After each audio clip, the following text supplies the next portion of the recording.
In this video, I show you how to make your Instagram account private. If you're new to the channel, please go down below and consider subscribing. And once you've done that, please go down below and consider leaving a like, and let's jump straight into this guide. The main benefit of having a private Instagram account is that you have to go and accept people and followers to be able to go and see your pictures and things like that. So it makes Instagram a lot safer because it basically means all your photos are private until you go and accept followers.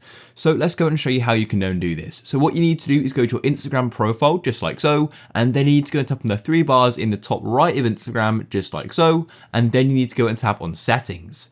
Then once you're in your settings, what you need to do is go and tap on privacy, just like so. And in privacy, as you can see at the top, we've got account privacy, and you can then go and enable this switch to go and make your Instagram account private. So go and hit the switch like so, and then it says switch to private account. Only your followers will still be able to see your photos and videos. This won't change who can message, tag, or mention you. So go and press switch to private if you're sure, just like so. You can always go and unprivate your account and make it public again by switching that back off. And it's important to note this is only going to work if your Instagram is set to a personal type of account. If it's not, you're going to go and get a pop-up saying change your account type. I just had to go and change it now because before it was greater, so I switched it to a personal account and I then made it private, just like that. So there we go, guys. And when you go and refresh your profile page and you maybe go and switch account, that's what I had to do. A padlock will then appear in the top left next to my username saying that it's locked, basically saying it's private. As I said before, you can always go and public your account again super easily. If you found this useful, leave a like. Peace.